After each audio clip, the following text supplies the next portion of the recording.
Hello दोस्तों, क्या आपको भी मंगा स्टोरीज पसंद है? अगर हाँ, तो वीडियो को अभी लाइक और चैनल को सब्सक्राइब कर दो। और अगर आप ऐसी ही और अमेजिंग स्टोरी सुनना चाहते हो, तो कमेंट जरूर करना। आपका सपोर्ट मिला तो मैं तुरंत नेक्स्ट स्टोरी अपलोड कर दूंगा। ये एक एआई जनरेटेड स्टोरी है, इसलिए वीडियो में कुछ इमेजेस या सीन्स रिपीट हो सकते हैं, लेकिन कहानी का मजा और इमोशंस पूरी तरह बनाए रखे गए हैं। उम्मीद है आपको ये स्टोरी पसंद आएगी। हीरो को नीचा दिखाने में मजा लेती थी, अब उसी के साथ रहना चाहती है ताकि अपनी जान बचा सके। लेकिन इससे पहले कि हम कहानी में आगे बढ़ें, चलिए शुरुआत में लौटते हैं ताकि पूरी कहानी का सही संदर्भ मिल सके।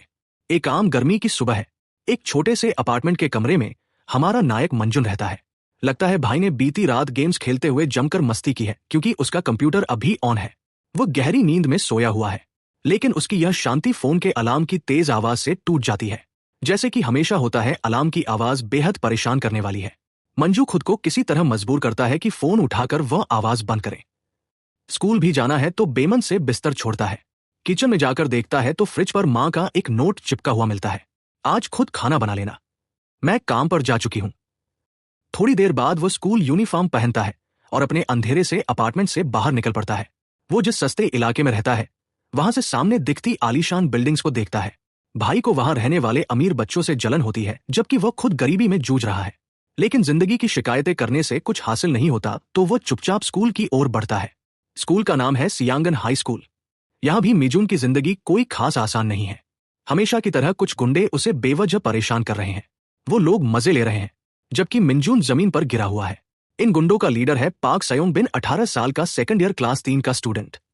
जैसे ही सियोंग बिन मिंजून का मजाक बना रहा होता है, तभी एक लड़की की आवाज गूंजती है, जिससे सियोंग बिन रुक जाता है। वो लड़की अपने दोस्तों के साथ वहां आई है।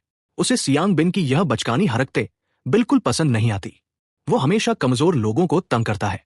हालांकि उसे खुद मिंजून भी पसंद नहीं है, वह भी उसे बेकार समझती है।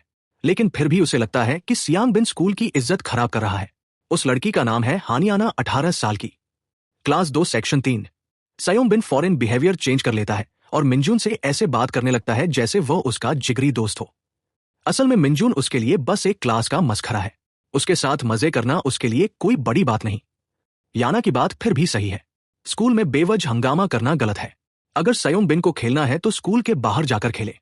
सियोंग बिन फिर भी कहता है कि याना तो खुद मिंजून से सबसे ज्यादा नफरत करती है, फिर अब नैतिकता की बातें क्यों कर रही है। याना खुद को डिफेंड करती है। वो मानती है कि उसे मिंजून पसंद नहीं, लेकिन कम से कम वो उसे मारती पीटती तो नहीं जैसा सियोंग बिन करता है। यहां पता चलता है कि याना और मिंजून क्लासमेट्स हैं और मिडिल स्कूल से एक दूसरे को जानते हैं, जैसे मिंजून सियोंग बिन को भी जानता है। अब आगे बढ़ते हैं। सियोंग बिन याना को ऑफर देता है कि वो उसके साथ चले, क्योंकि वो आज एक नए लड़के से मिलने वाला है। लेकिन याना साफ मना कर देती है। उसे पिछली बार की घटना याद है। पिछली बार जब वो गई थी तो मिंजोन के सेमी अपार्टमेंट में थी। वहां गंदगी, बदबू और गरीबी का माहौल था। अब वो वहां कभी नहीं जाएगी। इस प्रिंसेस के इतने हाई स्टैंडर्ड्स होने का कारण यह है कि वो उसी हाई एंड अपार्टमेंट में रहती है जो हमारे हीरो को रोज अपने घर से दिखती है।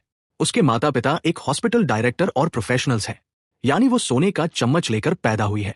वो हमेशा सोशल मीडिया पर नई नई तस्वीरें डालती रहती है और स्कूल के लगभग सभी लोग उसके फैन हैं। ऊपर से पढ़ाई में भी वह टॉप करती है, यानी खूबसूरती और दिमाग दोनों में अव्वल। अफवाह है कि अगले साल वो अमेरिका पढ़ाई के लिए जाएगी। वो परफेक्ट लगती है, जिसे उसकी जिंदगी में कोई भी दिक्कत नहीं है। लेकिन एक बहुत बड़ी समस्या है जिसका हल उसे नहीं मिल रहा। उसे गरीब और कमजोर लड़कों से सख्त नफरत है। और यह डिस्क्रिप्शन किस पर सबसे ज्यादा फिट बैठता है? हाँ, मिंजून पर।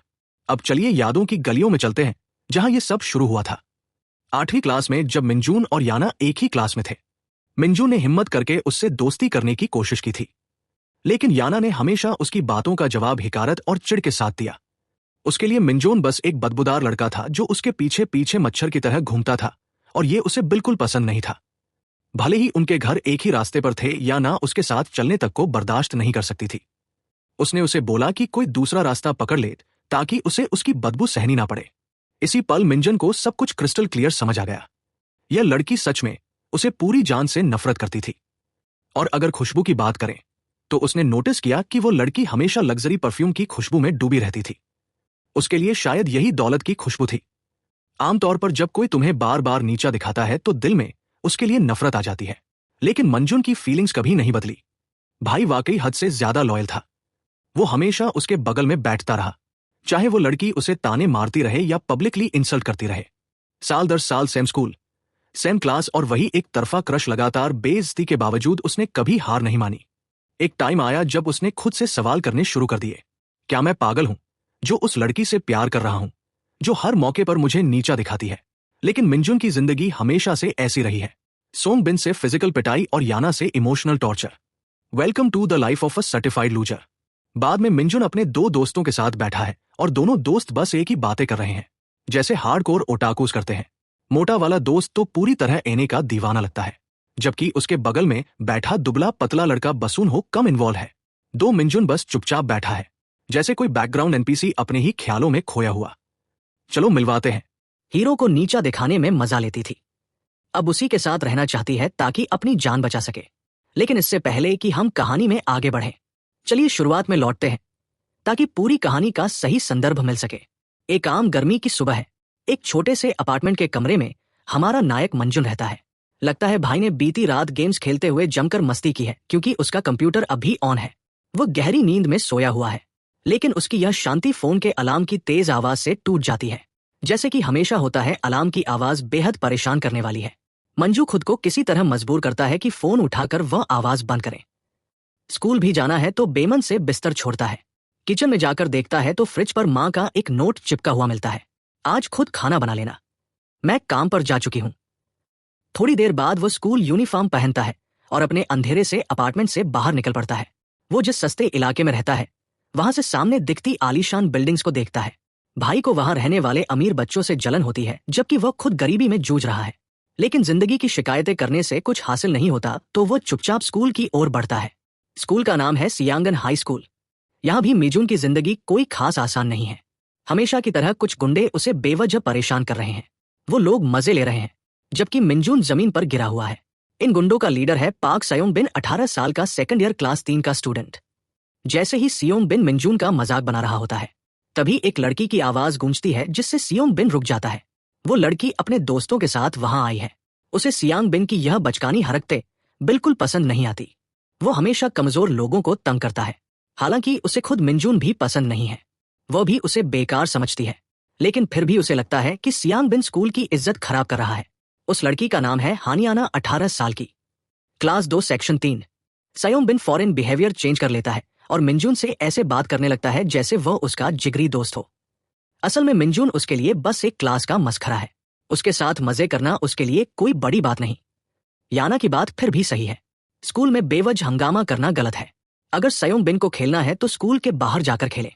सियोंग बिन फिर भी कहता है कि याना तो खुद मिंजुन से सबसे ज्यादा नफरत करती है, फिर अब नैतिकता की बातें क्यों कर रही है? याना खुद को डिफेंड करती है। वो मानती है कि उसे मिंजुन पसंद नहीं, लेकिन कम से कम वो उसे मारती पीटती तो नहीं जैसा सियोंग बिन करता है। यहाँ पता चलता है कि याना और मिंजुन क्लासमेट्स हैं और मिडिल स्कूल से एक दूसरे को जानते हैं, जैसे मिंजुन सियोंग बिन को भी जानता है। अब आगे बढ़ते हैं। सियोंग बिन याना को ऑफर देता है कि वो उसके साथ चले, क्योंकि वो आज एक नए लड़के से मिलने वाला है। लेकिन याना साफ मना कर देती है। उसे पिछली बार की घटना याद है। पिछली बार जब वो गई थी तो मिंजुन के सेमी अपार्टमेंट में थी। वहां गंदगी, बदबू और गरीबी का माहौल था। अब वो वहां कभी नहीं जाएगी। इस प्रिंसेस के इतने हाई स्टैंडर्ड्स होने का कारण ये है कि वो उसी हाई एंड अपार्टमेंट में रहती है जो हमारे हीरो को रोज अपने घर से दिखती है। उसके माता पिता एक हॉस्पिटल डायरेक्टर और प्रोफेशनल्स हैं, यानी वो सोने का चम्मच लेकर पैदा हुई है। वो हमेशा सोशल मीडिया पर नई नई तस्वीरें डालती रहती है और स्कूल के लगभग सभी लोग उसके फैन हैं। ऊपर से पढ़ाई में भी वह टॉप करती है, यानी खूबसूरती और दिमाग दोनों में अव्वल। अफवाह है कि अगले साल वो अमेरिका पढ़ाई के लिए जाएगी। वो परफेक्ट लगती है, जिसे उसकी जिंदगी में कोई भी दिक्कत नहीं है। लेकिन एक बहुत बड़ी समस्या है जिसका हल उसे नहीं मिल रहा। उसे गरीब और कमजोर लड़कों से सख्त नफरत है। और यह डिस्क्रिप्शन किस पर सबसे ज्यादा फिट बैठता है? हाँ, मिंजुन पर। अब चलिए यादों की गलियों में चलते हैं, जहां ये सब शुरू हुआ था। 8वीं क्लास में जब मिंजुन और याना एक ही क्लास में थे, मिंजुन ने हिम्मत करके उससे दोस्ती करने की कोशिश की थी। लेकिन याना ने हमेशा उसकी बातों का जवाब हिकारत और चिढ़ के साथ दिया। उसके लिए मिंजुन बस एक बदबूदार लड़का था जो उसके पीछे पीछे मच्छर की तरह घूमता था, और ये उसे बिल्कुल पसंद नहीं था। भले ही उनके घर एक ही रास्ते पर थे, याना उसके साथ चलने तक को बर्दाश्त नहीं कर सकती थी। उसने उसे बोला कि कोई दूसरा रास्ता पकड़ ले ताकि उसे उसकी बदबू सहनी ना पड़े। इसी पल मिंजुन को सब कुछ क्रिस्टल क्लियर समझ आ गया। यह लड़की सच में उसे पूरी जान से नफरत करती थी। और अगर खुशबू की बात करें तो उसने नोटिस किया कि वो लड़की हमेशा लग्जरी परफ्यूम की खुशबू में डूबी रहती थी। उसके लिए शायद यही दौलत की खुशबू थी। आमतौर पर जब कोई तुम्हें बार बार नीचा दिखाता है तो दिल में उसके लिए नफरत आ जाती है, लेकिन मंजुन की फीलिंग्स कभी नहीं बदली। भाई वाकई हद से ज्यादा लॉयल था। वो हमेशा उसके बगल में बैठता रहा, चाहे वो लड़की उसे ताने मारती रहे या पब्लिकली इंसल्ट करती रहे। साल दर साल सेम स्कूल, सेम क्लास और वही एक तरफा क्रश, लगातार बेइज्जती के बावजूद उसने कभी हार नहीं मानी। एक टाइम आया जब उसने खुद से सवाल करने शुरू कर दिए, क्या मैं पागल हूं जो उस लड़की से प्यार कर रहा हूं जो हर मौके पर मुझे नीचा दिखाती है? लेकिन मिंजुन की जिंदगी हमेशा से ऐसी रही है। सोंग बिन से फिजिकल पिटाई और याना से emotional torture. Welcome to the life of a certified loser. बाद में मिंजुन अपने दो दोस्तों के साथ बैठा है और दोनों दोस्त बस एक ही बातें कर रहे हैं, जैसे हार्डकोर ओटाकुस करते हैं। मोटा वाला दोस्त तो पूरी तरह एने का दीवाना लगता है, जबकि उसके बगल में बैठा दुबला पतला लड़का बसून हो कम इन्वॉल्व है। दो मिंजुन बस चुपचाप बैठा है, जैसे कोई बैकग्राउंड एनपीसी अपने ही ख्यालों में खोया हुआ। चलो मिलवाते हैं। एक बार पिटने के बाद अगली बार कम से कम अपनी खातिर खड़े तो होना चाहिए, चाहे फिर से मार ही क्यों ना खानी पड़े। तुम जैसे किसी को देखकर तो मुझे खुद पर ही इतनी ज्यादा शर्म आती है। सच में खामोश रहना हर बार हल नहीं होता, कभी कभी जवाब देना भी जरूरी होता है। वो काफी देर तक उसे सुनाती रहती है और आखिरकार मिंजुन चुपचाप पलटकर अपार्टमेंट बिल्डिंग के उल्टे रास्ते पर चल पड़ता है।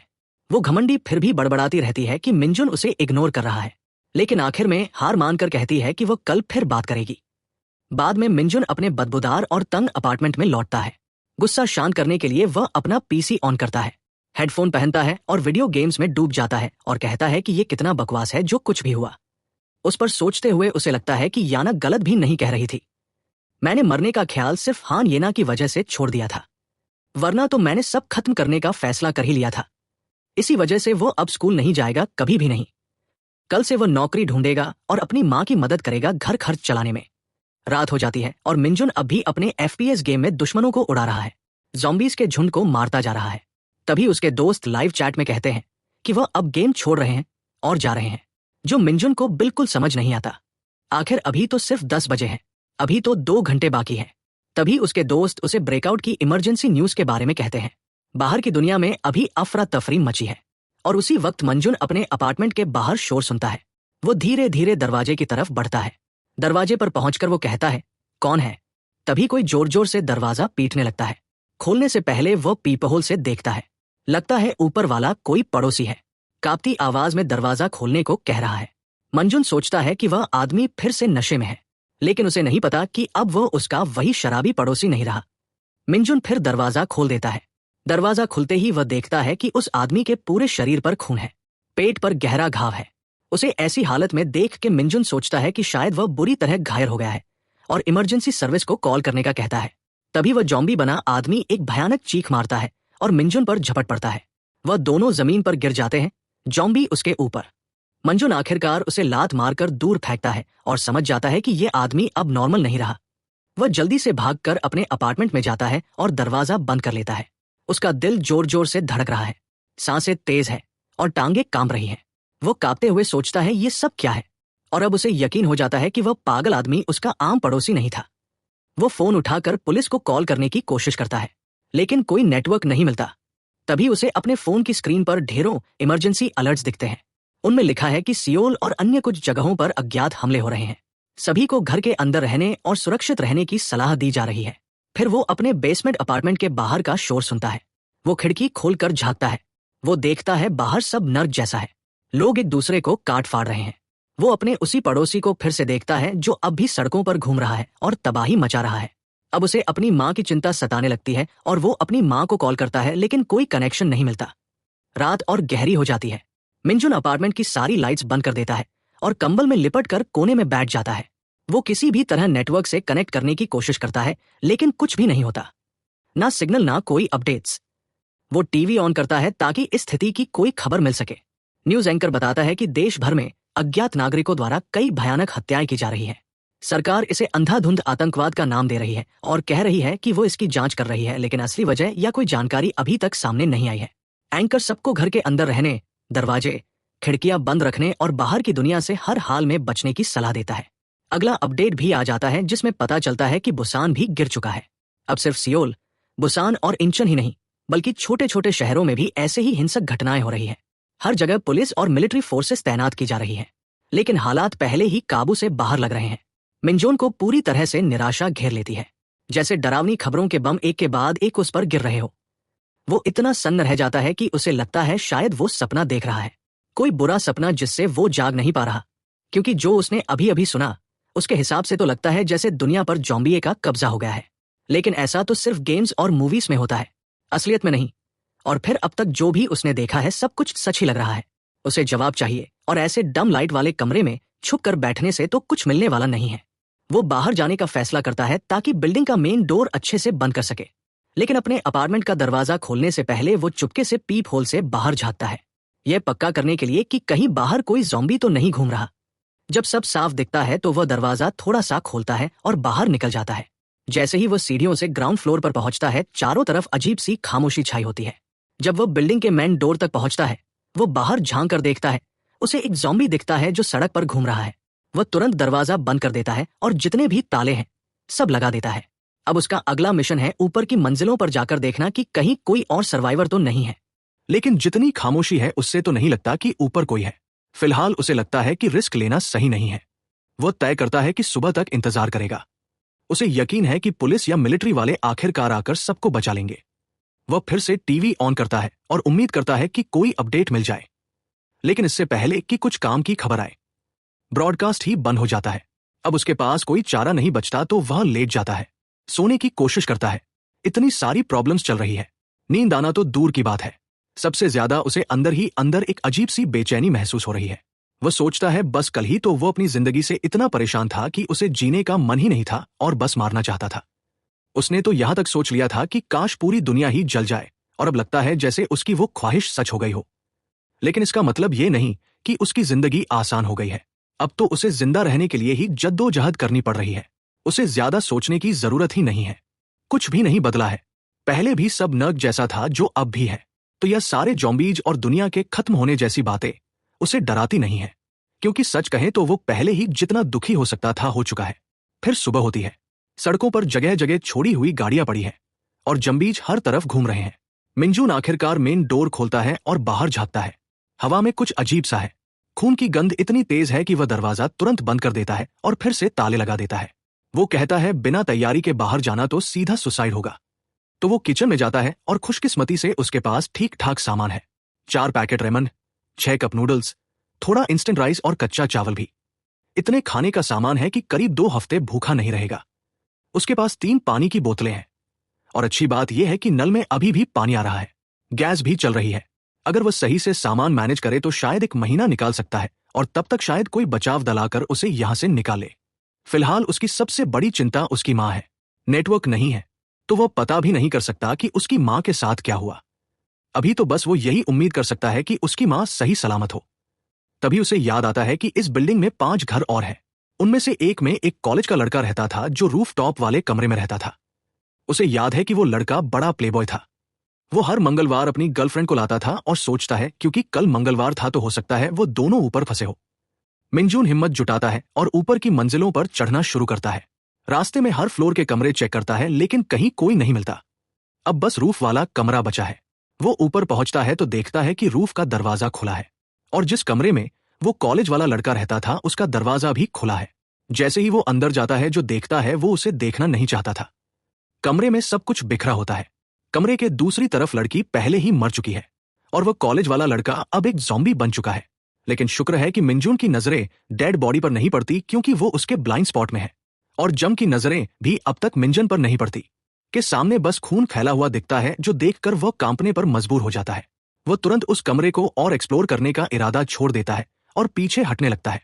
जैसे ही वह चुपचाप पीछे हटने की कोशिश करता है, वो गलती से पौधे के गमले को गिरा देता है, जिससे ज़ॉम्बी का ध्यान उसकी तरफ चला जाता है। अंदर से वो डरावनी गुर्राहटें सुनता है, और फिर मिनजून पूरी ताकत से छत की ओर भागता है। लेकिन जैसे ही वो छत का गेट खोल के छत पर पहुंचता है, उसकी हड़बड़ी से वो फिसल जाता है। ज़ॉम्बी लड़का अपने कमरे से बाहर निकलता है और सीधे हमारे लड़के पर झपट पड़ता है। मिनजून चालाकी से ज़ॉम्बी की गति का फायदा उठाता है। वो बस नीचे झुक जाता है, ज़ॉम्बी को अपने सिर के ऊपर से जाने देता है और धक्का देकर उस कमीने को छत से नीचे गिरा देता है। ये नजारा उसकी सांसें कुछ पल के लिए रोक देता है।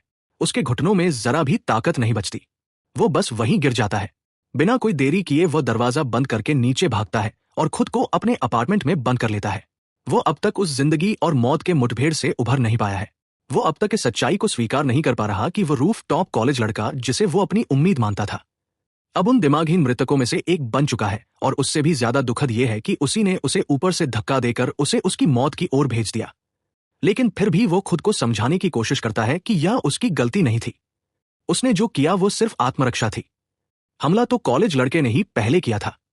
एक और रात आती है और पिछली रात की तरह मंजून को मजबूरन इस अंधेरे बेसमेंट अपार्टमेंट में अपना समय बिताना पड़ता है। मंजून बस चुपचाप बैठा रहता है। कॉलेज लड़के की मौत का गिल्ट उसे अंदर से खा रहा है। वो फिर से उठता है और बाहर सड़कों पर जाता है। उम्मीद करता है कि शायद वो कॉलेज लड़का फिर से दिख जाए। उसे उसके सामने एक ज़ॉम्बी दिखता है। जब ज़ॉम्बी घूमकर उसकी तरफ देखता है तो वो कॉलेज लड़के की टूटी हुई गर्दन को उसके दाहिने कंधे पर लटकते हुए देखता है। यह देखकर मंजू को राहत भी मिलती है और डर भी लगता है। उसे राहत मिलती है कि उसका सीनियर अब भी जिंदा है, लेकिन डर इस बात का है कि उसके सामने खड़ा ये लड़का अब इंसान नहीं रहा। वो मन ही मन अपने सीनियर से माफी मांगता है और दरवाजा बंद कर लेता है। इस मुठभेड़ से उसे ये सीख मिलती है कि ये लोग अब सिर्फ ज़ॉम्बी है, इंसान नहीं। अगला दिन आता है, यानी महामारी शुरू हुए तीसरा दिन। उसने खुद से एक हॉटपॉट में खाना बनाया है। असल में वो उन चीजों का इस्तेमाल करने की कोशिश कर रहा है जिन्हें पकाने में ज्यादा गैस नहीं लगती है। उसकी योजना है कि जब तक गैस है ताजा खाना खा ले, बाद में पैकेट वाला खाना काम आएगा। उसके दिमाग में एक बात बार बार घूम रही है कि उसे मदद का इंतजार करते हुए अपना समय बर्बाद नहीं करना चाहिए। अगर खाना खत्म हो गया और मदद नहीं आई तो वो बर्बाद हो जाएगा। फिलहाल उसे इस बात की राहत है कि पूरी बिल्डिंग में अब कोई ज़ॉम्बी नहीं है। बस वही रूफ टॉप कॉलेज लड़का था, लेकिन वह भी अब बिल्डिंग से बाहर है। राहत या मदद पाने के लिए वह सोचता है कि छत पर आग जलाकर ध्यान आकर्षित करें। इसके अलावा वह जल्द ही इस अपार्टमेंट बिल्डिंग को छोड़ने का भी सोच रहा है। कुछ दिन पहले उसने अपनी जिंदगी से उम्मीद छोड़ दी थी, तो अगर बाहर मर भी गया तो कोई फर्क नहीं पड़ेगा। वैसे भी वह 2 बार मौत के मुंह से बच चुका है, जिससे उसे अब इन राक्षसों से लड़ने का आत्मविश्वास मिल गया है। अब ये ज़ॉम्बी जैसे लोग उसे डराते नहीं हैं। अचानक उसका फोन बजने लगता है। असल में यह उसकी माँ का फोन है, तो वह बिना एक सेकंड गवाए कॉल उठा लेता है। उसकी चिंतित माँ जल्दी से उसकी खैरियत पूछती है। वो तुरंत भरोसा दिलाता है कि वह अपने घर में अकेला है और माँ से पूछता है कि वह कहाँ है। उसकी माँ बताती है कि वो परसों मिलिट्री से मिली थी और अब स्योंग नाम के शेल्टर में है। वो मिंजून को चिंता ना करने को कहती है और सलाह देती है कि वो घर के अंदर ही रहे। वो वादा करती है कि रेस्क्यू टीम से उसे निकालने की गुजारिश करेगी। थोड़ी ही बातचीत के बाद फोन का सिग्नल चला जाता है। फिर भी मिंजून को अपनी माँ की आवाज सुनकर खुशी होती है। यह साफ संकेत है कि वह जिंदा है और अचानक उसे संदेश मिलने लगते हैं। असल में यह उसके 2 ओटाकू दोस्त हैं और वे मैसेज भेज पा रहे हैं। इसका मतलब वे भी अपने अपने घरों में सुरक्षित हैं।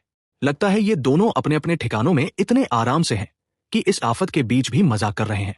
उसके दोनों दोस्त एक दूसरे के करीब रहते हैं, तो मिंजून को यकीन है कि उन्होंने एक दूसरे की मदद की होगी। अब तक उसने सिर्फ अपनी माँ के जिंदा होने की पुष्टि कर पाया है। अब एक और शख्स है जिसके बारे में वह जानना चाहता है कि क्या वह जिंदा है, और वह है हाना, वही लड़की जो हमेशा उसे ताने मारती थी। जिन लोगों को वह जानता है उनमें से वो उसके घर के सबसे करीब रहती है, लेकिन मिंजून को यकीन नहीं है कि वह कभी उसके घर वापस आएगी, क्योंकि पिछली बार जब वह आई थी तो उसे उसका घर बिल्कुल पसंद नहीं आया था। अब हम फ्लैशबैक में जाते हैं, जब सियांग बिन अपने चमचों के साथ मिंजून के घर में मस्ती कर रहा है। उनमें से एक ने याना को बुलाया है और वे सब मजाक कर रहे हैं कि याना को यह नहीं बताया गया कि वो मिंजून के घर आ रही है, जिसे वह सबसे ज्यादा नापसंद करती है। सब हंसी मजाक कर रहे हैं, जबकि मिंजून का दिमाग ये सोचकर खराब हो रहा है कि वह आ रही है। आखिरकार वह आती है और जब वो इस छोटे से घर को देखती है जो कचरे जैसा दिखता है, तो बस उसे घूरती रह जाती है। वास्तव में वो उस सीमा रेखा को पार करने और अपने कदम इस गंदे और सस्ते से स्थान में रखने को लेकर 2 बार सोच रही थी। आखिरकार वह बिना अंदर कदम रखे ही लौट जाने का फैसला करती है। उसे सिगरेट की बदबू बहुत घिनौनी लगती है। फर्श चिपचिपा और सीलन भरा है। इसके अलावा उसे इस बात से भी चिढ़ है कि किसी ने उसे बताया भी नहीं कि वह जिस जगह जा रही है वो मिंजून का घर है। बेचारा मिंजून तो पूरी तरह हैरान रह गया, ये देखकर कि उसने उसे कितना घिनौना महसूस कराया। उस समय उसे सबसे ज्यादा दुख इस बात से नहीं हो रहा था कि पार्क बिन और उसके दोस्त उसके घर में घुस आए, बल्कि हान येना की उसके घर को देखकर नफरत से भरे एक्ट ने मिंजून को तोड़ दिया था। प्रेजेंट में जब वह अपने टॉयलेट सीट पर बैठा है तो उसे सच में बहुत जिज्ञासा हो रही है कि हान येना जिंदा है या नहीं, क्या वह ठीक है या नहीं। लेकिन अगर वह ज़ॉम्बी भी बन गई हो तो भी मिंजून का दिल उसके लिए नहीं बदलेगा। देखिए, मिंजून के पिता अस्पताल के निदेशक हैं, तो उसे उम्मीद है कि उसके पिता को जरूर पता होगा कि इस वायरस का कारण क्या है, जिससे वह इस बीमारी का इलाज खोजने वालों में से एक हो सकता है। लेकिन फिर भी उसे हान येना की जिंदगी की चिंता खुद की जिंदगी से ज्यादा नहीं करनी चाहिए। आखिरकार वह जितनी अमीर है हो सकता है वो पहले ही बच निकली हो। लेकिन तभी एक जानी पहचानी आवाज उसे पुकारती है। उस आवाज को सुनकर वो थोड़ा परेशान हो जाता है। दरवाजे के दूसरी ओर से आवाज लगातार उसे दरवाजा खोलने के लिए कहती रहती है। आखिरकार वह आवाज पहचान जाता है। असल में वह हाना ही होती है जो उसके अपार्टमेंट के बाहर है। खिड़की से वह उसे पुकार रही है, ध्यान रख रही है कि आवाज ज्यादा तेज ना हो। फिर भी उसकी आवाज ज़ॉम्बीज को उसकी ओर आकर्षित कर लेती है और वे उसकी ओर दौड़ने लगते हैं। उन्हें अपनी ओर भागते देख वह और भी घबरा जाती है और मिंजून से चिल्लाकर दरवाजा खोलने को कहती है। आखिरकार मिंजून दरवाजा खोलता है, उसे अंदर ले आता है और फिर से दरवाजा लॉक कर देता है। लड़की इतनी डरी हुई है कि पसीने से भीग गई है। चाहे जितनी भी गहरी सांस ले उसका डर कम नहीं हो रहा। चिंतित मिंजून उसकी हालत देखता है और पूछता है कि क्या वह ठीक है, लेकिन वह और भी हैरान है कि वह यहां उसके घर कैसे आ गई। हान येना किसी बात का कुछ जवाब नहीं देती और जमीन पर बैठ जाती है। जैसे ही मिंजून उसके करीब जाता है वो उसकी शर्ट पकड़ लेती है और अचानक उसे गले लगा लेती है, जिससे मिंजून पूरी तरह से हैरान रह जाता है। लड़का तो सच में बोलने की हालत में नहीं है। जब तक वो उसकी शर्ट पकड़े रहती है, फिर हिम्मत करके वो पूछता है कि उसके साथ क्या हुआ था। इन सब बातों का हान येना कोई जवाब नहीं देती और बस मिंजून से लिपटी रहती है। फिर मिंजून दोबारा पूछता है कि क्या वह ठीक है, जिसके बाद याना खुद को मिंजून से अलग करती है और फिर उसका धन्यवाद करती है। ये पहली बार है जब वो उसके प्रति इतनी दयालु है और कहती है वो खुद मानती है कि अगर मिंजून ने आज उसकी मदद नहीं की होती तो वो अब तक इन ज़ॉम्बीज की शिकार हो चुकी होती। उसके इस सरप्राइजिंग ग्रेटिट्यूड की बात सुनकर मिंजून चौंक जाता है और थोड़ा शर्मिंदा भी हो जाता है और कहता है कि उसे ये देखकर अच्छा लगा कि वह सुरक्षित है। फिर याना अपने आसपास नजर घुमाती है और देखती है कि मिंजून के घर में वही अकेला है। मिंजून बताता है कि उसकी माँ 3 दिन पहले बाहर गई थी और अब तक वापस नहीं आई, लेकिन किस्मत से वह उससे संपर्क कर पाया और वह ठीक है। आखिरकार उसकी माँ को एक मिलिट्री यूनिट ने सुरक्षित निकाल लिया तो उसके लिए सब ठीक है। ये सुनकर याना खुश हो जाती है क्योंकि वे माता पिता की बात कर रहे हैं। मिंजून को जिज्ञासा होती है और वह उससे पूछता है कि उसके परिवार का क्या हुआ। लड़की बताती है कि कम से कम उसके पिता तो सुरक्षित हैं, किसी सुरक्षित जगह छुपे हुए हैं। अपनी माँ के बारे में बताते हुए याना सोच में पड़ जाती है, लेकिन तुरंत खुद को संभाल कर कहती है कि उसके माता पिता ठीक है। वो तुरंत टॉपिक बदलकर पानी मांगती है और बताती है उसे कई दिनों से पानी नहीं मिला। वह फोन चार्जर भी मांगती है ताकि उसका फोन फिर से चालू हो सके। समय तेजी से बीतता है, लेकिन अब एक नई समस्या सामने आती है। लड़की को पानी पीता हुआ देख मिंजून सोचता है ये लड़की तो पानी पीने की मशीन है। जिस तरह से वह पानी पी रही है उससे मिंजून की पूरी राशनिंग स्ट्रेटजी खतरे में पड़ गई है।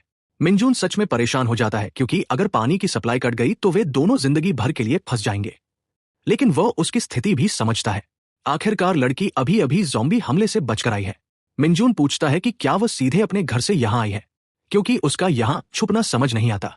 याना बताती है कि वह पिछले कई दिनों से खुद ही बाहर जिंदा रहने की कोशिश कर रही थी।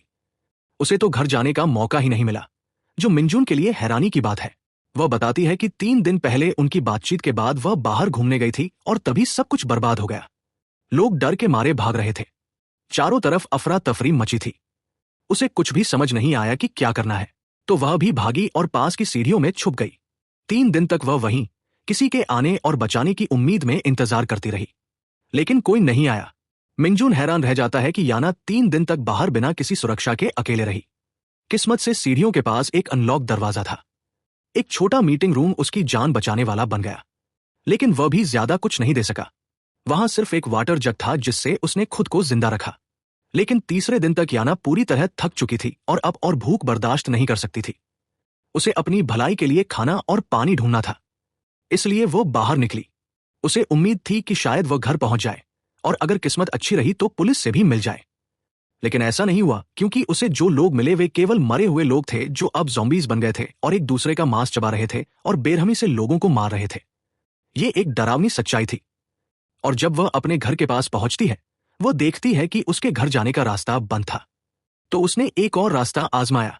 गली के रास्ते चुपके से अपने मोहल्ले तक पहुंचने की कोशिश की और उसे एहसास हुआ कि वो मिंजून के मोहल्ले के पास से भी गुजर रही है। दुर्भाग्य से गली का रास्ता इस्तेमाल करने के बाद भी दूसरा रास्ता ज़ॉम्बी से भरा हुआ था। वहां से बिना देखे निकलना नामुमकिन था, लेकिन उसने फिर भी हिम्मत जुटाई और वही रास्ता चुना। भागते हुए उसे याद आया कि मिंजून का घर पास ही है और पिछली मुलाकात के कारण उसे उसका पता भी थोड़ा बहुत याद था। वह बुरी तरह चाहती थी कि मिंजून जिंदा हो, क्योंकि वह 3 दिन पहले सुरक्षित घर चला गया था। लड़की ज़ॉम्बीज से छिप के निकलती हुई सोचती है उन्हें क्या कहना चाहिए। नफाइन उसे यह भी नहीं पता था, लेकिन उसने बड़ी चतुराई से उन मरे हुए ज़ॉम्बीज को चकमा दिया और आखिरकार मिंजून के घर के पास पहुंच गई। और इसी तरह वह यहां पहुंची थी। मिंजून ये सुनकर हैरान रह गया कि उसने इतनी हिम्मत दिखाई और बाहर जाकर इतने साहसी फैसले लिए।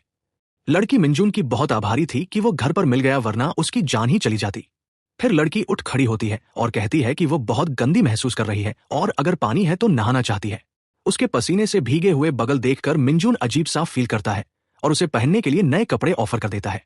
लेकिन याना इस ऑफर को गलत समझ लेती है और उसे बेहुदा हरकत समझकर उसकी जमकर धुलाई कर देती है। बेचारा बार बार लूजर कहलाता है और मार खाता है, पर मिंजून को यह समझ ही नहीं आता कि उसने गलत क्या किया। फिर याना कहती है वो सच में बहुत थकी हुई है और नहाना चाहती है। फिर मिंजून से पूछती है क्या वो नहा सकती है। मिंजून हकलाते हुए उसे इजाजत दे देता है। उसे अब भी नहीं पता कि उसे इतनी मार क्यों पड़ी। जब वह नहाने जा रही होती है, मिंजून सोच में पड़ जाता है। उसके आने से पहले वो खुद बाहर निकलकर अकेले ही कुछ करने का सोच रहा था, लेकिन अब जब वह उसके साथ फंस गया है तो उसे लड़की को अकेले छोड़ने का ख्याल भी बुरा लग रहा है। साथ ही अगर वह यही रुके तो उनके पास अनंत संसाधन नहीं है। जो खाना उसने जमा किया था वो सिर्फ एक आदमी के लिए 1 महीने भर का है। अब उनकी चीजें अपने आप आधी हो गई है। हालात बहुत खराब है और उसे मजबूर कर रहे हैं कि वो कुछ अलग सोचे। लेकिन साथ ही भाई हैरान भी है कि स्कूल की हाई क्लास याना उसके घर में नहा रही है। ये उतना ही अजीब है जितना कि ये ज़ॉम्बी अपोकैलिप्स। उसे अपने स्कूल के पुराने किस्से याद आते हैं, जब उसका बर्ताव इतना ठंडा था कि वो उसकी तरफ नजर उठाना भी जरूरी नहीं समझती थी। वो तो उसके लिए बस एक कीड़ा और आंखों की किरकिरी था। तभी मिंजून चौंक जाता है जब वो उससे कपड़े मांगती है, क्योंकि वो 3 दिन से वही कपड़े पहने हुए है। मिंजून दौड़कर कपड़े ढूंढने जाता है और पूछता है कि उसे किस तरह के कपड़े चाहिए, जो सुनकर याना कहती है कि उसे फैशन की कोई परवाह नहीं है। आखिरकार ये ज़ॉम्बी अपोकैलिप्स है, इसलिए उसे जो भी मिले चलेगा। इसी बीच वह उसे मजाक में शॉर्ट किंग भी कह देती है। बेचारा बिना वजह ही ताने सुन रहा है। मिंजून जब कपड़े देता है तो उसे थोड़ी शर्म आती है। याना तुरंत उसके कपड़ों की बदबू से परेशान हो जाती है और कुछ और पहनने को कहती है, लेकिन दुर्भाग्य से उसके सारे कपड़े एक जैसी ही बदबू मारते हैं, तो कोई फर्क नहीं पड़ता। नए कपड़े पहनने के बाद भी याना को वो बदबू बहुत अनकंफर्टेबल लगती है, लेकिन वह सोचती है कि अपने कपड़े सूखने तक वह यह झेल लेगी। वो उसे सलाह देती है कि कपड़ों को ठीक से स्प्रे किया करे और सोचती है कि अकेले रहने वाले मर्द सच में गंदे होते हैं, जैसी अफवाहें शायद गलत नहीं है। लड़की फिर भी इस हालत में हंस देती है क्योंकि हालात इतने गंभीर हैं। मिंजून को उसकी हरकतें समझ नहीं आती और उसे लगता है कि शायद वह पागल हो गई है जो ऐसी हालत में भी खुशबू की चिंता कर रही है। बाहर ज़ॉम्बी कराह रहे हैं और तबाही मचा रहे हैं, लेकिन अंदर मिंजून और याना खाना खा चुके हैं। लड़की मिंजून से उसकी योजना के बारे में जानना चाहती है और कहती है कि अगर वे इंतजार करें तो कोई उन्हें बचाने जरूर आएगा। मिंजून फिर बताता है कि उसके आने से पहले उसकी योजना थी कि वो कल किसी और जगह चला जाए। ये बात याना को बहुत बेवकूफी वाली लगती है क्योंकि उसके घर में अभी भी काफी खाना और पानी है। वो डरी हुई है क्योंकि रास्ते में उसकी जान जाते जाते बची थी, इसलिए वो फिर से बाहर जाने का जोखिम नहीं लेना चाहती। मिंजून फिर अपनी बात साफ करता है कि अब जब वह यहां उसके साथ है तो वो ऐसा कुछ नहीं सोच रहा। वह भी मानता है कि याना की तरह इंतजार करना ही ठीक है, शायद उन्हें बचाने कोई आए। लेकिन फिर याना डर के साथ कहती है कि अगर कोई नहीं आया तो उनके पास संसाधन खत्म हो जाएंगे। मिंजून को सच कहूं तो उसकी समझ ही नहीं आ रही। क्या वह चाहती है कि हमारा लड़का खुद बाहर जाए? याना उलझन में है और साफ तौर पर कोई मतलब नहीं बना रही, जबकि मिंजून उसे समझा रहा है कि वे आसानी से ऊपरी मंजिलों के घरों में घुस सकते हैं और उनके रिसोर्सेज इकट्ठा कर सकते हैं, जिससे उनकी जिंदा रहने की संभावना और बढ़ जाएगी। लेकिन इसमें यह खतरा है कि वह ज़ॉम्बियों से टकरा सकते हैं और सिर्फ रूफ टॉप ही ऐसी जगह है जहां कोई ज़ॉम्बी नहीं है, और अगर उनका खाना खत्म हो गया तो बाहर जाने के अलावा उनके पास कोई और रास्ता नहीं होगा। यह सुनकर याना डर से कांप उठती है और इस विचार को सख्ती से नकार देती है। मिंजून पूरी कोशिश करता है उसे समझाने की कि ऐसी स्थिति में यह काम करना जरूरी है। फिलहाल वह ऐसे किसी डार्क फ्यूचर के बारे में सोचना ही नहीं चाहती। उसे लगता है कि मिंजून बस इसलिए बाहर जाने की बात कर रहा है क्योंकि उसने अभी तक दुनिया की असली हालत नहीं देखी। ज़ॉम्बी हर जगह है और वे पास आने वाले हर इंसान को मार रहे हैं। मिंजून फिर कहता है कि उसका इस मोहल्ले तक पहुंचना अपने आप में एक बड़ी उपलब्धि है, और अगर वो 1 किलोमीटर लंबी ज़ॉम्बियों से भरी सड़क पार कर सकती है तो शायद उनकी सिचुएशन इतनी बुरी नहीं है। याना हैरान है कि वह डर के बजाय इतनी हिम्मत से बात कर रहा है। फिर मिंजून कहता है कि आखिरकार वो ज़ॉम्बीज का सामना कर रहे हैं और उसने खुद देखा है कि एक ज़ॉम्बी के काटने से कोई भी ज़ॉम्बी बन सकता है, लेकिन उसे अपनी जान की ज्यादा परवाह नहीं है। इसलिए अगर हालात बिगड़ भी जाएं तो उसे डर नहीं लगता। उसकी जिंदगी में तो वैसे भी कुछ नहीं बदलेगा, चाहे वो मर भी जाए। ये सुनकर याना उसे सांत्वना देने या दिलासा देने के बजाय उसे अलग थलग कर देती है और कहती है कि वह सिर्फ अपनी ही सोच रहा है। उसे ज़ॉम्बी नहीं बनना और अपनी पढ़ाई विदेश में जाकर पूरी करनी है, जो कि बहुत मजेदार है क्योंकि अब उसे पढ़ाएगा कौन? प्रोफेसर अंडरवॉकर। तभी मिंजुन को याद आता है कि याना ने अब तक बचने के लिए ज़ॉम्बीज से बचकर ही काम चलाया है, शायद उन्हें इसी पर ध्यान देना चाहिए। वह यह भी कहता है कि सभी ज़ॉम्बी तेज नहीं दौड़ सकते, कुछ बुरी तरह घायल हैं और धीरे धीरे चलते हैं, तो कुछ बिल्कुल भी नहीं चल सकते, बस पड़े रहते हैं। और जो दौड़ भी सकते हैं उनकी रफ्तार आम इंसानों से कम है। इसका मतलब है कि उनके पास कम से कम ज़ॉम्बियों से तेज भागने का अच्छा मौका है। उदाहरण देने के लिए मिंजुन टैग खेलने का खेल याद दिलाता है। वो लड़की से कहता है कि इसे ऐसे सोचो जैसे टैग खेल रहे हैं, तो डर के बजाय मजा आ सकता है। याना उसे बेजान नजरों से देखती है। वो यकीन नहीं कर पा रही कि यह आदमी ज़ॉम्बी एपोकैलिप्स को बच्चों के खेल जैसा बता रहा है। वे लोग मजाक करना बंद कर देते हैं और याना कहती है कि उसका आज के लिए बस हो गया है, अब उसे सोना है। आखिरकार वो कई दिनों से सोई नहीं है। मिंजुन उनके लिए कंबल लाता है और आराम से उसके लिए बिस्तर लगाता है। याना को उसकी चाल पर शक होता है और तभी उसे बाथरूम के पास सोने का आदेश देती है। भाई को यह मंजूर नहीं है। वह याद दिलाता है कि यह उसका घर है और वह बाथरूम के पास नहीं सोना चाहता। याना कुछ नहीं कर पाती तो मान जाती है और कहती है कि वो किसी अजनबी के घर में है। वह मान जाती है और खुद ही उस जगह के पास सोने के लिए कहती है। उसकी बातें और भी अजीब हो जाती है जब वह कहती है कि अब वो सीढ़ियों पर बाहर सोने जा रही है। मंजुन को उसकी बातें समझ नहीं आती और वह उसे अंदर बुलाने की कोशिश करता है, लेकिन याना उसे याद दिलाती है कि ये उसका घर है, तो उसे आराम से सोने चाहिए, ना कि याना को। फिर मिंजुन जोर देता है कि वह नहीं चाहता कि वह बाहर जाए। याना हंसती है और उसे चिढ़ाती है कि वह उसके एक मजाक पर ही फंस गया और कहती है कि उसे किचन में सोने में कोई दिक्कत नहीं है। दोनों में बहस चलती रहती है और आखिरकार हमारा लड़का हार जाता है और उसे बाथरूम के पास ही सोना पड़ता है। फिर भी वो शुक्रगुजार है कि कम से कम सुरक्षित छत के नीचे है, क्योंकि यही सबसे जरूरी है। और भले ही उसे याना की मौजूदगी अच्छी लगती है, उसे लगता है कि वो बहुत बातें करती है जो मजेदार है, और याना की थैंक यू, क्योंकि अब वो और अकेला नहीं है। रात ज़ॉम्बीज की कराहट के साथ गुजरती रहती है। तभी याना परेशान होती रहती है और सो नहीं पाती। वो अचानक मंजुन को बुलाती है, जिससे वो घबरा जाता है। उससे भी ज्यादा हैरानी की बात यह है कि याना खुद उसे उसके कमरे में आकर उसे सोने की रिक्वेस्ट करती है, क्योंकि याना को अकेले डर लग रहा है। मुझे ये सॉफ्ट सीन बहुत पसंद आया, जो दोनों किरदारों की असलियत और कमजोरियां दिखाता है, उनके स्वभाव के बावजूद। और बस वही होता है, हमारा लड़का उसके कमरे में आता है और कोने में बैठ जाता है। बाहर से ज़ॉम्बीज की आवाजें आ रही हैं। याना सोने की कोशिश करती है और सो भी जाती है, जबकि मिंजुन उसकी देखभाल करता है। फिर याना की नींद टूट जाती है और वो लेटे हुए ही बताती है कि उसने ऐसी डरावनी आवाजें कई बार सुनी है जब वह बाहर छुपी थी। फिर भी वह अब तक इन आवाजों की आदत नहीं डाल पाई है। ये डरावना है और अपनी बेब्सी में वो कबूल करती है कि उसे अपनी माँ की याद आ रही है। लेकिन हमारा लड़का चुपचाप बैठा रहता है, एक शब्द भी नहीं कहता। फिर सुबह होती है और जम्बी अब भी उतना ही शोरगुल कर रहे हैं। किस्मत से याना तो चैन से सो जाती है, जबकि मिंजुन बेचारा कई घंटों से जाग रहा है। मुझे ये सॉफ्ट सीन बहुत पसंद आया, जो दोनों किरदारों की असलियत और कमजोरियां दिखाता है। उनके स्वभाव के बावजूद मिंजन को ये बात बहुत दिलचस्प लगती है कि वही लड़की जो सोने से डरती थी अब इतनी गहरी नींद में सो रही है। सुबह के 9 बज चुके हैं। फिर याना आखिरकार जाग जाती है। वो तरोताजा महसूस कर रही है, लेकिन यह देखकर हैरान भी है कि मिंजुन जैकेट पहनकर बाहर जाने की तैयारी कर रहा है। फिर मिंजुन उसे समझाता है कि वो छत पर जाकर देखना चाहता है कि ऊपर की हालत कैसी है। ये सुनकर याना को तुरंत डर लगने लगता है कि कहीं कोई इन्फेक्टेड ज़ॉम्बी अचानक छत पर आकर मिंजुन पर हमला ना कर दे, जबकि मिंजुन पहले ही बता चुका है कि वहां ऐसा कुछ नहीं है। लेकिन मंजुन इस बात को बहुत हल्के में लेता है और कहता है कि वह संभल कर रहेगा और ध्यान रखेगा।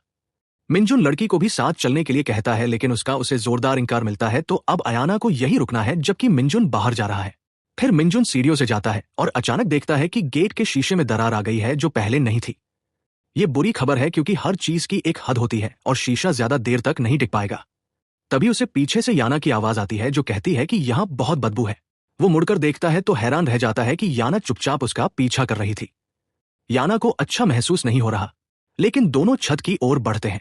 वहां जाकर मिंजुन को छत वाले लड़के की गर्लफ्रेंड की लाश मिलती है। उसे बेरहमी से मार दिया गया है और यह देखकर मंजुन दुखी होकर प्रार्थना करता है। याना बाहर ही इंतजार कर रही थी और राहत महसूस करती है कि अंदर कोई नहीं। मंजुन उसे बुरी खबर देता है और कहता है कि उनके लिए अंदर जाना ठीक नहीं रहेगा। वे दोनों प्लान बनाते हैं कि आग जलाकर रेस्क्यू हेलीकॉप्टर का ध्यान आकर्षित किया जाए, लेकिन इसके लिए उन्हें सही समय पर आग जलानी होगी। याना सलाह देती है कि अगर ऐसी चीज पहले से तैयार कर ले जो हेलीकॉप्टर की आवाज सुनते ही तुरंत जल जाए, जो सुन के मिंजन कहता है कि आग इतनी तेज नहीं होगी कि हेलीकॉप्टर के जाने से पहले ही जल जाए। फिर याना सोचती है कि क्या उन्हें आसपास के बचे हुए बाकी लोगों को ढूंढना चाहिए, ये कहकर वह लड़की जोर जोर से चिल्लाने लगती है ताकि कोई ध्यान दे, जो मिंजन के मुताबिक बहुत बेवकूफी वाला काम है, क्योंकि इससे ज़ॉम्बीज उनकी आवाज सुन सकते हैं और उनकी तरफ आ सकते हैं, जिससे टूटा हुआ शीशा और भी खतरे में पड़ सकता है, और इसी तरह ये दोनों उसी जगह अकेले फंस सकते हैं। जिसके बाद याना कहती है वो यहाँ ऊपर चढ़ के नहीं आ सकते, जो सुन के मिंजन कहता है क्या पता एंट्रेंस गेट का शीशा कब टूट जाए। फिर सीन चेंज होता है और हम रूम में याना और मिंजन को अकेले देखते हैं। जब वे दोनों अकेले होते हैं तो याना मिंजन से उसका MBTI टाइप पूछती है। आसान भाषा में ये एक पर्सनालिटी टेस्ट है जिसमें 16 तरह की पर्सनालिटी होती है। आप भी इसे ऑनलाइन दे सकते हैं। वैसे मिंजन ने इसके बारे में कभी नहीं सुना होता और याना बताती है कि वो पहले पर्सन से मिली है जो इन सबको यूज नहीं करता, और साथ ही कहती है फिर तो वो इंस्टाग्राम भी नहीं चलाता होगा, और अगर चलाता भी है तो उसके 50 से ज्यादा फॉलोवर्स नहीं होंगे। इस बात पर वो अपनी जान भी लगा सकती है। लड़की उसे बिना वजह ताने मार रही है। फिर लड़की पूछती है कि उसे जिंदगी में क्या पसंद है, उसकी हॉबीज, वो करता क्या है सारा दिन। जब वो गेमिंग और अपने पसंदीदा ज़ॉम्बी गेम रेस जेड के बारे में बताता है तो लड़की मिंजन पर हंसती है। वो मजाक करती है कि अब तो असली जिंदगी में ही ज़ॉम्बी अपोकैलिप्स आ गया है, अब उसे गेम खेलने की जरूरत ही नहीं है। MBTI टेस्ट की बात पर उसे लगता है कि मिंजन एक 100% इंट्रोवर्ट है। आखिर वो एक ऐसा इंसान है जो हमेशा घर में बंद रहता है और सोशल एक्टिविटी से दूर रहता है, और स्कूल में भी बस अपने आप में रहता है। याना कहती है कि तुम्हारे जैसा पर्सन कभी भी एक्सट्रोवर्ट नहीं बन सकता। फिर वह पूछती है कि क्या वो ज्यादा प्लानिंग करने वाला है या स्पॉन्टेनियस, जो MBTI का एक और पहलू है। फिर मिंजून कहता है ये बताना थोड़ा मुश्किल होगा और सोचता है कि ये लड़की बहुत बातूनी है क्योंकि वो कभी भी मर सकते हैं, और फिर भी उसकी बातें खत्म ही नहीं होती क्योंकि उसे MBTI के बारे में कुछ नहीं पता। मिंजून याना की पर्सनालिटी को समझ नहीं पाता। हकीकत यह है कि ये वही लड़की है जिसने कभी उसकी तरफ आंख उठाकर देखा भी नहीं था, लेकिन अब वो उसी के साथ फंसा हुआ है। याना मिंजन को खेल खेल में लात मारती है और लगातार बातें करती रहती है। इंट्रोवर्ट मिंजन सोचता है कि यह अनुभव अच्छा है या नहीं। उसने कभी नहीं सोचा था कि वह उसे इस तरह से पाएगा। मिंजुन पूरी तरह से खोया हुआ है, जबकि उसने कभी उम्मीद नहीं की थी कि ऐसा कुछ होगा। जब याना देखती है कि वह खोया हुआ है और उसकी बातों पर ध्यान नहीं दे रहा, तो जोर से मिंजुन का नाम पुकारती है और पूछती है कि वो उसे इग्नोर क्यों कर रहा है। मिंजुन को लात पड़ती है और वह होश में आ जाता है। उसे एहसास होता है कि वो कहीं खो गया था। ये देखकर याना हैरान रह जाती है और उसे बुरा लगता है कि कोई लड़का उसके सामने ऐसे खो सकता है, और सही भी है। आखिर मिंजन भी कुछ कम नहीं है। कुछ दिन ऐसे ही बीत जाते हैं। याना आराम से बैठी कॉमिक पढ़ रही है और पूछती है कि क्या मिंजुन ने कपड़े धो लिए हैं, क्योंकि उसे बहुत भूख लग रही है। लड़की बस बैठी है और मिंजुन पर निर्भर है, जिससे मिंजुन भी परेशान हो जाता है और सोचता है कि काश वो अकेला भाग जाए। उसे बिल्कुल अच्छा नहीं लगता कि वह उसका नौकर बनकर रहे, जो उसके लिए कपड़े भी धोए। यह भी उसकी पर्सनालिटी का हिस्सा है कि वह अपने इमोशंस खुलकर नहीं दिखा पाता। बिजली ना होने की वजह से उसे हाथ से कपड़े धोने पड़ते हैं। वो शुक्र मनाता है कि पानी अभी भी आ रहा है, लेकिन खाने की हालत खराब है। सब कुछ निपटाकर वो याना को बताता है कि वो बाहर जा रहा है। मंजुन को जाता देख याना उसे याद दिलाती है कि ज्यादा देर ना करें। वो कहती है कि मंजुन 30 मिनट के अंदर वापस आ जाए।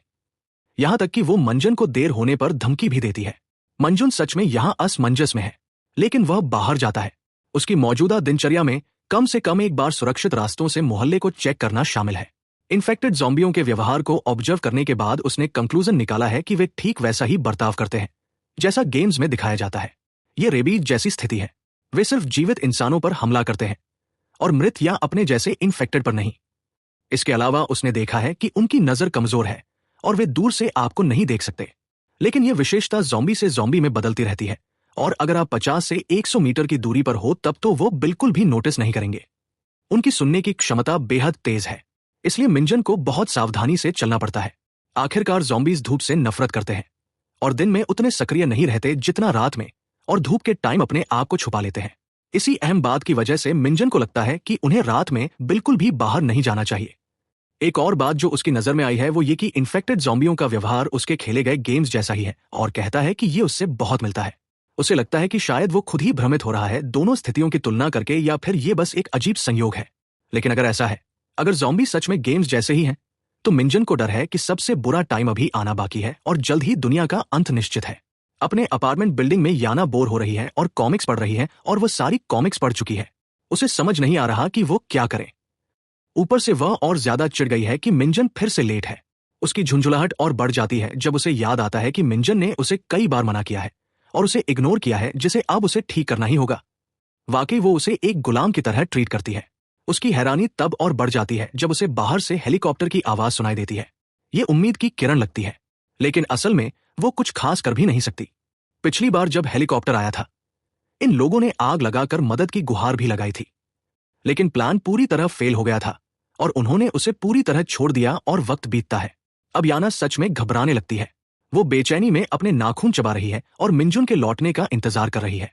मंजुन को बाहर गए 1 घंटे से ज्यादा हो गया है और वो अब तक घर नहीं लौटा, जो उसकी चिंता बढ़ाने के लिए काफी है। उसे लगता है कि शायद उस पर हमला हो गया होगा। अपने डर को छुपाने के लिए वो मन ही मन कसम खाती है कि उसके लौटने पर वो उसे बहुत पीटेगी। उसे लगता है कि शायद मिंजन को मार खाने में ही मजा आता है और मार खा के ही वो याना की बात मानता है। साथ ही याना पूरी तरह ठान चुकी है कि वो कल सुबह से उसे बाहर नहीं जाने देगी। लेकिन मजे की बात यह है कि सूरज ढलने तक वो उसका इंतजार करती रही और मिंजन फिर भी नहीं लौटता, और उसे याद आता है जब मिंजन ने कहा था अगर उसे आने में 1 घंटे से ज्यादा हो जाए तो याना समझ जाए कि मिंजन भी इन्फेक्टेड हो गया है। याना बहुत घबरा गई है और दुआ कर रही है कि मिंजन कहीं मरा ना पड़ा हो। सूरज डूबने के बाद और भी ज्यादा इन्फेक्टेड जॉम्बी उसका शिकार करने निकलेंगे। वो डर के मारे कांप रही है और लगभग मान ही लेती है कि अब मंजुन वापस नहीं आएगा। लड़की डर के मारे प्रार्थना करती है कि वह लौट आए, क्योंकि उसे फिर से अकेले रह जाने का डर है। इसी के साथ उसकी आंखों में आंसू भी आ जाते हैं, लेकिन उसकी किस्मत अच्छी थी। गेट पर मिंजुन की आवाज आती है। मिंजुन का दिल सोने का था और वो लौट आया। वो याना कुछ दिखाना चाहता है, लेकिन उसे उम्मीद नहीं थी कि याना इतनी टूटी हुई दिखेगी। याना की आंखें आंसुओं से भरी हैं और वह रोने के कगार पर है। आखिरकार वह उसे 3 घंटे से भी ज्यादा समय तक अकेला छोड़कर गया था। सबसे पहले वो उसे उसकी बेवकूफी के लिए घूंसा मारने जाती है, लेकिन मिंजुन उसे रोकता है और दिखाता है कि वह क्या लाया है। उसने हेलीकॉप्टर से गिरे पर्चे को इकट्ठा किया था। वो खुद सारे पर्चे लेने गया था। इसी वजह से उसे देर हो गई। याना हैरान रह जाती है जब वो पर्चा पढ़ती है। उसे समझ नहीं आता कि ये क्या हो रहा है। फिर मिंजन उसे समझाता है कि ये गंगबुक को पूरी तरह से लॉकडाउन किए जाने की घोषणा है और ये उनके लिए परेशानी की बात है, क्योंकि वे वहीं रहते हैं। अब सिर्फ 1 दिन बाकी है लॉकडाउन होने में। ऐसे में उनके लिए बचना नामुमकिन हो जाएगा। फिर मंजुन उसे पर्चे का पिछला हिस्सा पढ़ने को कहता है, जिसमें अलग अलग एरिया के सिक्योरिटी स्टेटस के बारे में बताया गया है।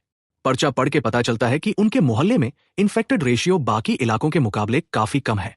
कुछ जगह सुरक्षित है तो कुछ को बेहद खतरनाक घोषित किया गया है। मतलब अगर कोई उन इलाकों में जाए तो बेवकूफी होगा। जिनमें से पता चलता है कि जोंगमुमदोंग में सावधानी बरतने की जरूरत है, और इसके अलावा उनके आसपास के इलाके जैसे डोंगडेमन, योंगसंग एंड सोंग बेहद खतरनाक है। ऊपर से सबसे बुरी बात यह है कि उनका इलाका भी जल्द ही बेहद खतरनाक इलाकों में शामिल हो जाएगा। तो एक ही जगह टिके रहने का उनका पहला प्लान अब उनके खिलाफ हो जाता है। फिर मिंजन समझाता है कि यहां रहना और रेस्क्यू का इंतजार करना सबसे बेकार चॉइस है। तभी याना पूछती है कि क्या उनके पास बचे हुए समय में एरिया छोड़ने का कोई तरीका है। वो सवाल पर सवाल किए जा रही है, लेकिन जब याना बोल रही है, मिंजन दोनों के लिए दिमाग लगा रहा है और सोचता है कि आखिर कितना डरावना होगा वो बेहद खतरनाक इलाका। हालांकि उसे पर्चे की बातों पर शक है, फिर भी वह कुछ और कर भी नहीं सकता। नान और वजांगबुक जैसे इलाकों में जाना तो बिल्कुल नामुमकिन है, इसलिए वे सियोल के उत्तर की ओर नहीं जा सकते। मंजुन उनका प्लान बताता है। अब उन्हें हर हाल में हान रिवर तक पहुंचने का हर मौका इस्तेमाल करना होगा। सबसे तेज रास्ता वहां पहुंचने का शंगडोंग या डोंगडेमुन से होकर जाता है, लेकिन क्योंकि ये इलाके खासतौर पर खतरनाक बताए गए हैं, इसलिए उन्हें अपनी किस्मत पर भरोसा करके पूर्वी इलाके से जाना होगा। समय कम है, इसलिए उन्हें अब जल्दी करनी होगी। मिंजुन आगे कहता है कि उन्हें यंग चांडोंग एरिया को निशाना बनाना चाहिए, जो थोड़ा घूम कर है पर सुरक्षित भी है। उसे सेना या पुलिस पर भी भरोसा है कि वे सुरक्षित क्षेत्रों को संभाले रखेंगे, जिससे बचने की संभावना और बढ़ जाती है। याना उनके बेहतरीन प्लान को सुन के बिना शब्दों के रह जाती है। उसने अब तक उसे एक हारा हुआ इंसान ही समझा था, लेकिन अब पता चला कि वो वाकई इस मुश्किल से निकलने का प्लान भी बना सकता है। मंजुन मजाक के मूड में नहीं और तुरंत निकलने की बात पर जोर देता है, जो सुन के याना हिचकिचा रही है और जाने के लिए तैयार नहीं लगती। वो आखिरकार रात का खाना खाना चाहती है। यहां तक कि मिंजन भी मानता है कि सुबह जल्दी निकलना ज्यादा समझदारी होगी, क्योंकि रात में ज़ॉम्बी ज्यादा आक्रामक हो जाते हैं। साथ ही वह उनके सुरक्षित जोन में पहुंचने की संभावना को लेकर भी काफी शक में है। याना फिर रिक्वेस्ट करती है कि वे कुछ दिन और रुके, शायद कोई उन्हें बचाने आ जाए। उसकी इस सोच से मिंजुन और भी सख्त हो जाता है। वो ठंडेपन से कहता है कि अगर वह यहाँ बेसमेंट में मरना चाहती है तो उसे कोई दिक्कत नहीं, लेकिन वो कल हर हाल में निकल जाएगा। लड़की के पास कोई जवाब नहीं होता और उसे मानना पड़ता है। वह मान जाती है और अपना खाना और सामान पैक करने लगती है, जिसके बाद वह एक और बैग मांगती है। हमारा लड़का उसे एक कैरियर बैग देता है, जिसे वह इस्तेमाल कर सकती है। अगले दिन सूरज निकल चुका है और अब उनके निकलने का समय भी आ चुका है। भले ही आना नहीं चाहती, लेकिन उसे जाना ही होगा। साथ ही मिंजन पूछता है कि क्या वह अपने पापा के अस्पताल को पीछे छोड़ने के लिए तैयार है। उसे याद आता है कि उसके पिता अस्पताल में काम करते हैं, तो मिंजन सोचता है कि याना को कम से कम एक बार वहां जाकर देखना चाहिए, शायद वो वहां हो। फिर जवाब में याना उलझन और चिंता भरी नजर दिखाती है। फिर वह अपना चेहरा बदलती है और फिर कहती है कि उन्हें वहां जाने की जरूरत नहीं है, क्योंकि उसके माता पिता पहले ही गंगबुक से सुरक्षित निकल चुके हैं। यही सच है जो वह पहले नहीं बता पाई थी कि उसके अपने माता पिता उसे पीछे छोड़ गए। ये सुनकर मिंजुन के पास कहने के लिए कुछ नहीं होता और वो कुछ नहीं बोलता। वे बाहर निकलते हैं और धीरे धीरे और चुपचाप चलते हैं। फिर मिंजन रास्ता दिखाता है और उनके लिए रास्ता साफ करता है। इस तरह वे एक गली पार कर लेते हैं। भले ही वहां ज़ॉम्बी घूम रहे थे, वे चलते रहते हैं जब तक कि वे पूरी तरह से मोहल्ले से बाहर नहीं निकल जाते। यानी वास्तव में हैरान है कि अब तक उनके लिए भागना कितना आसान रहा है। उसे लगता है कि जब वह मंजुन के घर गई थी तो उसकी पिछली प्रतिक्रिया ने उसे हकीकत से ज्यादा डरा दिया था। हालांकि ऐसा अभी भी है। हमारा लड़का उसे अंधेरे इलाकों से सावधान रहने को कहता है क्योंकि वहां ज़ॉम्बी ज्यादा सक्रिय हो जाते हैं। यह सच है कि धूप में ज़ॉम्बी उतने आक्रामक नहीं होते, लेकिन हर ज़ॉम्बी के लिए ऐसा नहीं है। वे काफी दूर चल चुके हैं और याना हैरान है कि यंग चोंगडोंग इलाका कितना दूर है। मंजुन उसे चलते रहने के लिए प्रोत्साहित करता है, भले ही वह शिकायत कर रही है कि ऐसी स्थिति में उनके पास साइकिल क्यों नहीं है। हमारा लड़का उसकी बातों से सहमत होते हुए याद दिलाता है कि वे शेयर स्कूटर इस्तेमाल नहीं कर सकते क्योंकि नेटवर्क काम नहीं कर रहा। लेकिन जो बात उसे सबसे ज्यादा चौंकाती है वो ये कि सारी साइकिलें कहीं गायब हो गई हैं। याना अचानक 5 मिनट का ब्रेक मांगती है क्योंकि वे काफी दूर आ चुके हैं और उसके पैर दुख रहे हैं। मंजुन सोचता है और उसे चिढ़ाते हुए कहता है कि चलो कैफे चलते हैं और कॉफी पीते हैं। उसकी ये हिम्मत याना को परेशान करने लगी है जब से वे उसके घर से निकले हैं और सोचती है एक बार वो सेफ जोन में पहुंच जाए, वो उसे बिल्कुल नहीं छोड़ेगी। वो उस पर चिल्ला रही है। तभी मिंजन कहता है कि शांत रहो, वरना आसपास के ज़ॉम्बी सुन लेंगे और तुम एक मांस का टुकड़ा बन जाओगी और समय बीतता है। लेकिन वे अब तक वहां नहीं पहुंचे जहां उन्हें पहुंचना था। मिंजुन चालाकी से याना को यह कहकर घसीटता रहता है कि वो बस पहुंच ही गए। वो लगातार चलता रहता है और साथ ही उसकी शिकायतें सुनता रहता है। फिर याना मिंजुन को कहती है, तुमने कहा था कि हम बस पहुंच ही गए। जो सुन के मिंजन कहता है, बस थोड़ा और। इन्हीं सबके बीच मिंजन सोचता है चलते चलते याना की कंप्लेंट्स को सुनना और ज़ॉम्बीज का ध्यान रखना उसे और भी ज्यादा सेंसिटिव बना देती है। वह उसे बच्चे की तरह ट्रीट कर रहा है और याना उससे पानी पीने को कहती रहती है, पर हमारा सख्त लड़का ये कहकर कि पानी बहुत कीमती है, उसे पानी पीने भी नहीं देता और कहता है कि इसे बाद में पीना।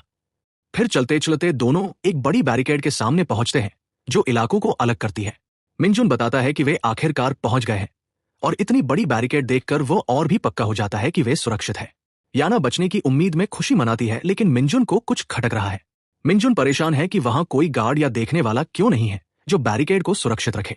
साथ ही याना ने अब तक कोई इन्फेक्टेड ज़ॉम्बी नहीं देखा या सुना, तो जगह अब तक ठीक लग रही है। अचानक याना सुझाव देती है कि वे थोड़ी देर छुप जाए ताकि आराम कर सके। वे बिना रुके चल रहे हैं, लेकिन मिंजुन यह भी नहीं मानता। यह आदमी डेविड गॉगिंस बनने की ट्रेनिंग कर रहा है। वो उसे कहता है कि इतना ड्रामा बंद करो और बस साथ चलो। उसके शब्द और सख्त हो रहे हैं और याना उसकी इस हिम्मत पर उसे गालियां देती है। खैर, इसी तरह उनकी बहस की शुरुआत हुई थी। उसकी आंखों से आंसू बह रहे हैं और मिंजुन ठंडेपन से उसे देख रहा है।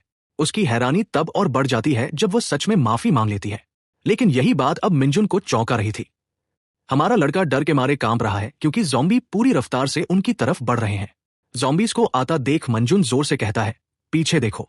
जैसे ही याना पीछे देखती है, वो ज़ॉम्बीज को देखकर चीख उठती है, जबकि मिंजुन उसका हाथ पकड़ता है और दोनों पूरी ताकत से भागने लगते हैं। किस्मत से वे ज़ॉम्बीज से तेज है, लेकिन कोई समझ नहीं पा रहा कि एक सुरक्षित मोहल्ला अचानक अनगिनत ज़ॉम्बी से कैसे भर गया। मिंजन सुझाव देता है कि अभी भागना ही सही है और सौभाग्य से आगे उन्हें एक सर्वाइवर दिख जाता है। वो आदमी उन्हें अंदर बुला लेता है और वे जल्दी से गेट बंद करने की कोशिश करते हैं। याना हैरान है कि मिंजुन उसके लिए इतना कुछ कर रहा है और साथ ही उसे छुपने के लिए भी कह रहा है। उस आदमी की मदद से वह जगह को बंद करने में कामयाब हो जाते हैं, लेकिन दुर्भाग्य से ज़ॉम्बी बैरिकेड तोड़कर अंदर घुस जाता है। बैरिकेड टूटते ही वह आदमी उन्हें अपनी जान बचा के भागने को कहता है।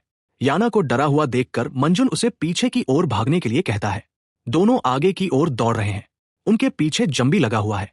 भागते भागते वे एक बैरिकेड के पास पहुंच जाते हैं। फिर मिंजुन उसे फर्नीचर के ऊपर चढ़ने में मदद करता है।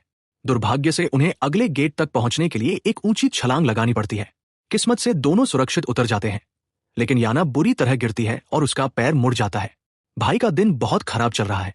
वह उसकी इतनी सारी परेशानियां झेल रहा है और अब लड़की फिर से मुसीबत में पड़ गई है। ज़ॉम्बी अब बहुत पास आ चुके हैं और बस पहुंचने ही वाले हैं। इसी वक्त मिंजन को एक बड़ा फैसला लेना पड़ता है।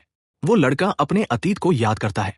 उसे याना की कई बातें याद आती है, जब याना ने उसे लड़ने के लिए अपने बुलिस का सामना करने के लिए प्रेरित किया था। और उसे यह भी याद आता है कि अगर वह ऐसे ही जीता रहा तो उसकी जिंदगी बर्बाद हो जाएगी। इसलिए इसी पल में वो बहादुर बनने का फैसला करता है। वह अपने कोट में से एक ब्लेड निकालता है, मौत को गले लगाने के लिए तैयार। ये देख के याना की हैरानी से मिंजन को देखने लगती है। तभी मिंजन याना की रक्षा करने के लिए उसके सामने खड़ा हो जाता है, भले ही मौत उसके दरवाजे पर दस्तक दे रही हो। मिंजुन कायरो की मौत मरने से इनकार कर देता है। अचानक एक मोटरसाइकिल की तेज आवाज सबका ध्यान खींच लेती है।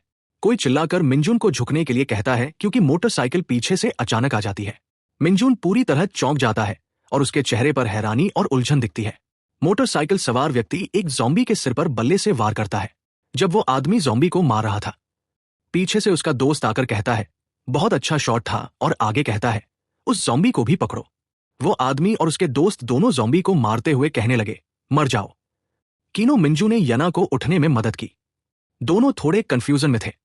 ज़ॉम्बी को मारने के बाद एक हमलावर हंसते हुए कहता है, सच में मेरे पहले अटैक का इम्पैक्ट तो बहुत ज्यादा अच्छा था, और बाइक के ऊपर बैठकर अटैक करना तो सच में बहुत ज्यादा ही मजेदार होता है। तभी वो हमलावर पीछे मुड़कर खड़ी हना को देखता है जो डरी हुई है। उसने उसे पहचान लिया और नाम लेकर पूछा, तुम यहां क्या कर रही हो? फिर हमलावर हमारे मिंजोन की तरफ देखते हुए बोलता है, मैं तो वही सोचूं, ये कमजोर बंदा कौन है? हमारा लड़का ये आवाज सुनने के बाद बहुत ज्यादा ही घबरा जाता है और सोचता है कि अब तो वो पूरी तरह फंस गया है, और सोचता है क्या उसे इससे ही मिलना था सारी दुनिया में, क्योंकि वो आदमी कोई और नहीं बल्कि सोंगबिन था। बल्ला पाक सोंगबिन आता है।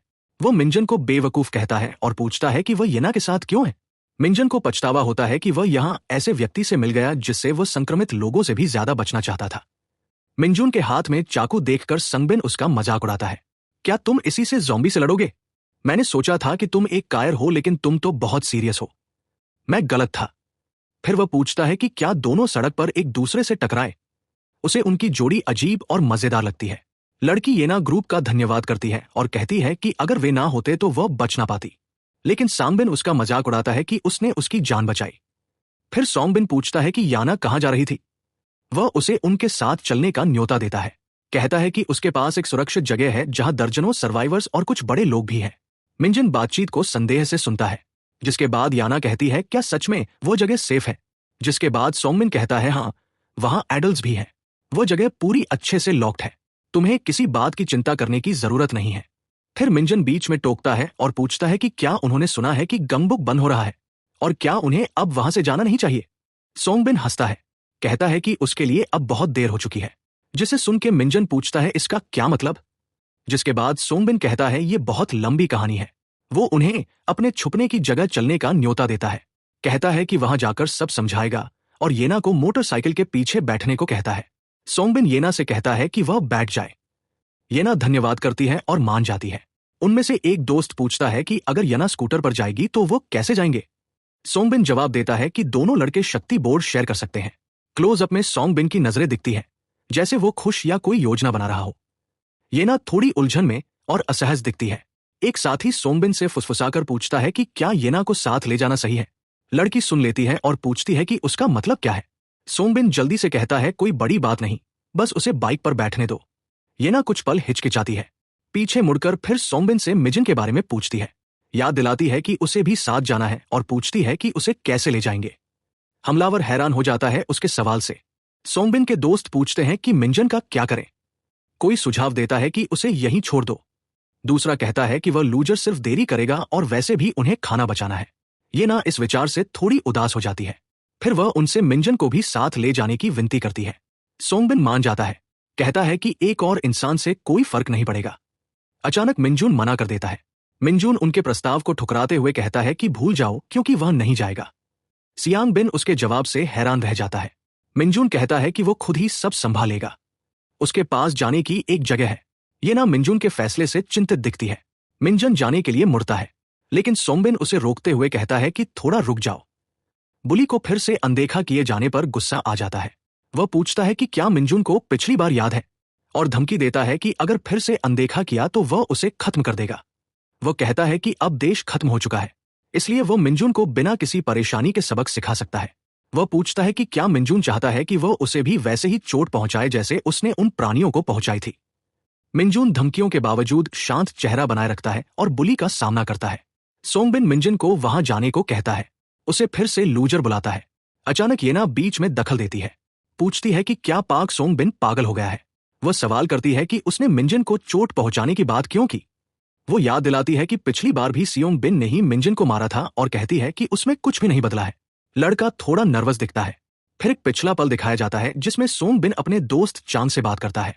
वह सुझाव देता है कि अगर येना उनके साथ चली जाए तो आज सही मौका होगा और पूछता है कि क्या दोस्त कुछ ट्राई करना चाहता है। चांग कहता है कि उसने येना की फोटो ऑनलाइन देखी है, उसे लड़की बहुत सुंदर लगी और पूछता है कि क्या वह असल में भी वैसी ही है। सियांग बिन हंसते हुए पुष्टि करता है, दोस्त उसकी सुंदरता से प्रभावित है। चांगमन फिर पूछता है कि पाक सोंग बिन येना को क्यों तंग कर रहा है। वह दोनों के बारे में एक भद्दा मजाक करता है और जोर से हंसने लगता है।